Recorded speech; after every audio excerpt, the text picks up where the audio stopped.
Hello दोस्तों, नमस्कार। मैं हूं विजय पूनिया और आप देख रहे हैं विजय एजुकेशन एंड न्यूज। आज हम बात कर रहे हैं राजस्थान पैरा मेडिकल काउंसिल के अंतर्गत आने वाले पैरा मेडिकल डिप्लोमा कोर्स के बारे में कि पैरा मेडिकल के क्षेत्र में कौन कौन से डिप्लोमा हैं जो हम कर सकते हैं। तो पैरा मेडिकल डिप्लोमा कोर्स के बारे में हम आज क्या कर रहे हैं, बात कर रहे हैं। दोस्तों, सबसे महत्वपूर्ण बात यह है कि बच्चे जो है अक्सर पूछ रहे हैं कि सर DMLT यानी diploma in medical lab technician के फॉर्म कब निकलेंगे। तो ये जो DMLT कोर्स है बच्चों, ये राजस्थान पैरा मेडिकल काउंसिल करवाती है। बहुत सारे बच्चे ये सोच रहे हैं कि ये RUHS करवाती है। नहीं, Rajasthan university of health science जो है वो तो BSc नर्सिंग है, BMLT है, ठीक है ना। BMLT, BSc nursing, MSc nursing, ये जो कोर्स है ना, ये Rajasthan university of health science कराती है। जबकि राजस्थान पैरामेडिकल काउंसिल जो है ये पैरामेडिकल डिप्लोमा करवाती है। तो अब आप सोचोगे सर डिप्लोमा कोर्स में और डिग्री कोर्स में क्या फ़र्क होता है। तो देखिए, ये जो पैरामेडिकल के जितने भी डिप्लोमा कोर्स होते हैं इनकी अवधि 2 वर्ष की होती है। ये जो डिप्लोमा कोर्स है ये कितने वर्ष के होते हैं, 2 वर्ष के होते हैं। और आप इन डिप्लोमा कोर्स के साथ में प्राइवेट BA का या प्राइवेट BSc का फॉर्म भर के डिप्लोमा के साथ में वो कोर्स भी आप कर सकते हो, ठीक है। अब देखिए, तो अब राजस्थान पैरामेडिकल काउंसिल जो है एडमिशन के लिए फॉर्म कब निकालेगी, यानी जो पैरामेडिकल के गवर्नमेंट कॉलेज है और जो प्राइवेट कॉलेज है उनमें अगर हमें काउंसलिंग से एडमिशन लेना है तो इसके फॉर्म कब निकलेंगे। तो देखिए दोस्तों, कोविड की वजह से सारे सत्र जो हैं वो डिले चल रहे हैं, लेट हो गए हैं। पहले फॉर्म टाइम पे निकलते थे, अगस्त में निकलते थे। अब इस बार अभी सुनने में आ रहा है कि सितंबर लास्ट सप्ताह तक इसके फॉर्म निकल जाएंगे। राजस्थान पैरामेडिकल काउंसिल जो है वो सितंबर लास्ट वीक तक इसके क्या निकाल देगी, फॉर्म निकाल देगी। तो सितंबर में जैसे ही इसके फॉर्म निकलते हैं दोस्तों, आपको करना क्या होगा, आपको सबसे पहले इसका जो फॉर्म है वो इस वेबसाइट पे आकर के और ऑनलाइन अप्लाई करना है, ठीक है। अब आप जब फॉर्म ऑनलाइन अप्लाई करोगे तो उस समय आपकी 1500 जनरल वालों की और OBC वालों की और SC ST की 1000 रुपये फ़ीस कटेगी। तो वो फ़ीस कटवा करके आपको DMLT का क्या भर देना है, ऑनलाइन फॉर्म भर देना है। अब ये जो ऑनलाइन आप फॉर्म भरोगे, फॉर्म भरने के बाद में अब फॉर्म कौन भर सकता है, तो 12th साइंस के बच्चे ही इसमें एलिजिबल है। 12th साइंस में अगर कोई मैथ का बच्चा है तो भी वो DMLT कर सकता है और बायो का स्टूडेंट भी कर सकता है, ठीक है। इसमें बच्चों फीस आपकी जो रहती है वो कितनी रहती है, 35,000 रुपये फीस रहती है। कुछ गवर्नमेंट कॉलेज है जिनमें निःशुल्क एडमिशन भी होता है, ठीक है। अब इसमें एडमिशन की जो है पूरी प्रोसीजर क्या रहेगी, प्रोसीजर ये है कि जैसे ही आपने सितंबर में फॉर्म भर दिया तो अक्टूबर में काउंसलिंग होगी। काउंसलिंग में जिनके परसेंटेज अच्छे होंगे उनको गवर्नमेंट कॉलेज मिलेगी और जिनके उनसे कम परसेंटेज होंगे उनको प्राइवेट कॉलेज मिलेगी, ठीक है। यदि आपको कौन सी कॉलेज मिलती है दोस्तों, गवर्नमेंट कॉलेज यदि आपको मिलती है तो फिर इसके लिए कितनी कट ऑफ रह सकती है। तो मुझे ऐसा लगता है कि जिनके कितने परसेंटेज है 12वीं के अंदर 85 या उससे ऊपर है उनको गवर्नमेंट कॉलेज मिल सकती है।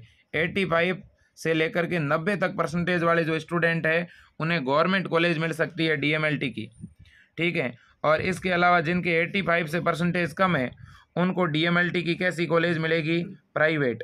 लेकिन उन्हें जो प्राइवेट कॉलेज मिलेगी वो भी प्राइवेट कॉलेज जो हैं वो 35,000 से ज़्यादा फीस नहीं ले पाएगी। यदि कोई भी स्टूडेंट जिसके परसेंटेज 80 है या उससे ज़्यादा है और वो प्राइवेट कॉलेज में अब एडमिशन ले रहा है बिना काउंसलिंग के डायरेक्ट, तो भी ले सकता है। कोई भी स्टूडेंट जिसके 60 परसेंटेज है, 50 परसेंटेज है और वो डायरेक्ट DMLT में एडमिशन लेना चाहता है तो इस फॉर्म को भरे बिना भी ले सकता है।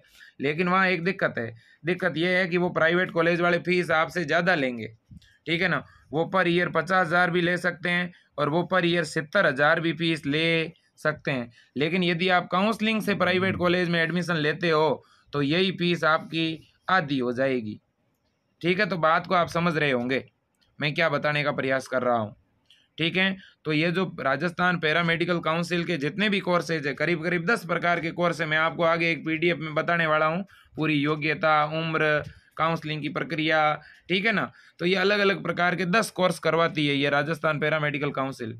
ये सारे डिप्लोमा कोर्स है, 2 वर्ष की अवधि के होते हैं, ठीक है ना। और सभी कोर्सों की फ़ीस 1 साल की 35,000 रुपये है, ठीक है ना। यदि आप ये एडमिशन फॉर्म भरते हो और फिर काउंसलिंग करवा करके आप कॉलेज में जाते हो तब तो आपकी फ़ीस लगेगी कम, और यदि आप डायरेक्ट एडमिशन लेते हो कॉलेज में तो आपकी डबल फीस लगेगी।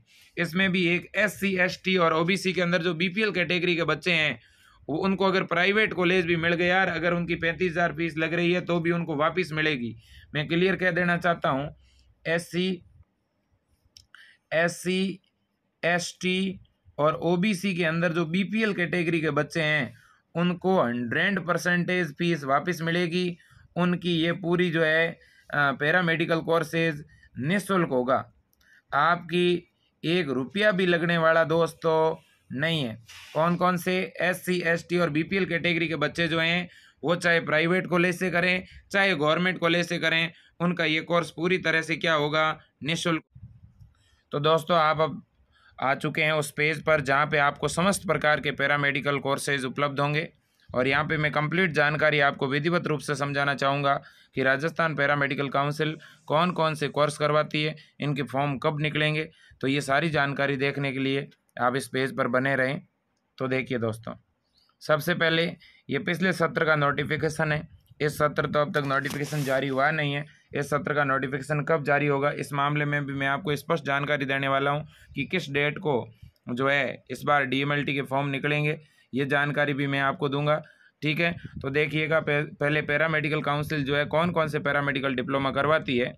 तो देखिए दोस्तों, ये आपको 12 जो कोर्सेज दिख रहे हैं, ये 12 कोर्सेज जो हैं वो करवाए जाते हैं राजस्थान पैरामेडिकल काउंसिल के द्वारा। सबसे पहले डिप्लोमे की अगर बात करें तो वो है diploma in blood bank technology. इसके बाद में diploma in cath lab technology. इसके बाद में है diploma in dialysis technology, diploma in ECG के बाद में डिप्लोमा इन EEG। ठीक है ना। इसके बाद में diploma in emergency and trauma care technology, endoscopy technology. इसके बाद में दोस्तों जो 8 नंबर पे है वही सबसे फेमस कोर्स है इसका, जो अक्सर बच्चे सबसे ज़्यादा एडमिशन इसी में लेते हैं, और वो है डिप्लोमा इन मेडिकल लैब टेक्नोलॉजी। और इसी को हम बोलते हैं क्या, DMLT। बहुत सारे बच्चों की क्वारी आ रही थी कि सर DMLT के फॉर्म कब निकलेंगे, हम DMLT कैसे कर सकते हैं। मैथ वाले बच्चे भी पूछ रहे थे कि हम DMLT कर सकते हैं क्या, आर्ट्स के बच्चे भी पूछ रहे थे क्या DMLT हम कर सकते हैं। तो ये सारी जानकारी मैं आपको उपलब्ध करवाने वाला हूँ।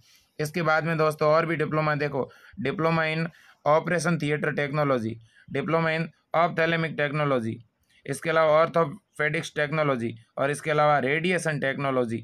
और इस डिप्लोमा इन रेडिएशन टेक्नोलॉजी की दोस्तों रेडियोग्राफर की पोस्ट भी निकली थी, अभी हाल ही में गवर्नमेंट वैकेंसी भी आई थी। ठीक है, तो दोस्तों ये 12 डिप्लोमा है जो कौन करवाता है, राजस्थान पैरामेडिकल काउंसिल करवाती है। तो पहले तो आपको ये याद रखना है कि ये वे डिप्लोमा है जो राजस्थान पैरामेडिकल काउंसिल करवाती है। इनमें सबसे ज़्यादा अगर महत्वपूर्ण कोई डिप्लोमा है तो वो है डिप्लोमा इन मेडिकल लैब टेक्नोलॉजी, इसे DMLT बोला जाता है। अब दोस्तों हम नीचे आ रहे हैं इनकी योग्यता पर कि शैक्षणिक योग्यता क्या है, कौन इस डिप्लोमा को कर सकता है। तो देखिए दोस्तों, इस डिप्लोमा को करने के लिए आपकी 12th पास होनी ज़रूरी है, सबसे पहली बड़ी बात तो है ये। और 12th में आपके सब्जेक्ट कौन से होने चाहिए, देखिए दोस्तों, आपकी केमिस्ट्री होनी चाहिए, फिजिक्स होनी चाहिए, बायो या मैथ होनी चाहिए।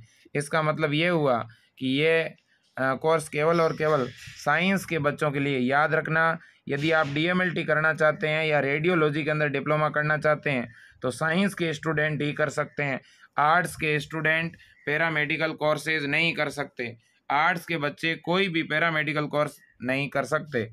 अब देखिए दोस्तों, इसके बाद में हम आ रहे हैं नेक्स्ट डिटेल पर, और जो नेक्स्ट डिटेल है वो है आयु सीमा, कि भाई इस कोर्स करने के लिए क्या एज लिमिट रखी गई है। जितने भी बच्चों पैरामेडिकल या नर्सिंग क्षेत्र के कोर्स है उनके लिए एज लिमिट 17 वर्ष है। तो जिस स्टूडेंट की 17 साल उम्र कब कंप्लीट हो रही है वो भी देख लो, 31 दिसंबर 2021, 31 दिसंबर 2021 तक यदि किसी बच्चे की उम्र 17 साल पूरी हो रही है तो वो इसका फॉर्म भर सकता है। अब इसके बाद में हम सीटों की बात करें तो सीटें तो बच्चों बहुत है, इसमें गवर्नमेंट कॉलेज भी है, प्राइवेट कॉलेज भी है। अब देखते हैं कोर्स की अवधि क्या रहेगी। तो देखो दोस्तों, कोर्स ये 2 वर्ष का रहता है, चाहे DMLT और चाहे अन्य प्रकार के जो भी पैरामेडिकल डिप्लोमा उनकी अवधि 2 वर्ष की रहती है। ठीक है, इसके बाद में इसके जो पेपर वगैरह होते हैं वो किस मीडियम में होते हैं, तो ये दोस्तों इंग्लिश में होता है कोर्स, याद रखना। इसकी पूरी जो पढ़ाई है, पूरी एजुकेशन है, वो मीडियम में कौन सा रहता है, इंग्लिश रहता है दोस्तों। अब इसके बाद में हम नीचे आ रहे हैं और बात कर रहे हैं कि इसकी फ़ीस क्या रहती है। तो देखिए दोस्तों, इस पैरामेडिकल कोर्स में चाहे डीएमएलटी और चाहे कोई और डिप्लोमा हो, चाहे ऑर्थोपेडिक्स का हो, चाहे रेडियोलॉजी का हो, ठीक है, इनकी फ़ीस पर ईयर जो है वो 35,000 रुपये रहती है। ठीक है, आपको जो है 35,000 रुपये फ़ीस देनी पड़ेगी, चाहे गवर्नमेंट कॉलेज हो चाहे प्राइवेट कॉलेज हो। लेकिन वो कब? जब आप काउंसलिंग से जाओगे, जब आप ये फॉर्म भरोगे और फॉर्म भरने के बाद अगर आपका नंबर आ जाता है तब तो आपकी फ़ीस कितनी लगेगी? 35,000 रुपये। लेकिन यदि दोस्तों आपका नंबर नहीं आता है इस जो है काउंसलिंग में, तो फिर इसकी फ़ीस कुछ कॉलेजों में 1 साल के 70,000 रुपये तक है, यानी 1.5 लाख रुपए में लगभग जा कर के ये डिप्लोमा कंप्लीट होता है। और यही अगर आप काउंसलिंग से आपका नंबर आ जाता है तो केवल आपके 35,000 रुपये लगते हैं, जिसमें भी कुछ गवर्नमेंट कॉलेज है जिसमें फ़ीस नहीं लगती है। ठीक है ना, यानी बहुत कम नाम मात्र का शुल्क लगता है दोस्तों। ठीक है, इसके बाद में इसका जो ऑनलाइन फॉर्म निकलेगा वो किस वेबसाइट से भरा जाएगा ये भी आप देख लीजिएगा। तो ये आपको जो वेबसाइट दिख रही है, राजस्थान पैरा मेडिकल काउंसिल, ये वही वेबसाइट है। इसी वेबसाइट से आपको फॉर्म भरना है। फॉर्म अभी तक निकला नहीं है। फॉर्म निकलने के बाद में आपको ई मित्र पर जाकर SSO ID बनानी होगी और उसके बाद में फॉर्म भरा जाएगा।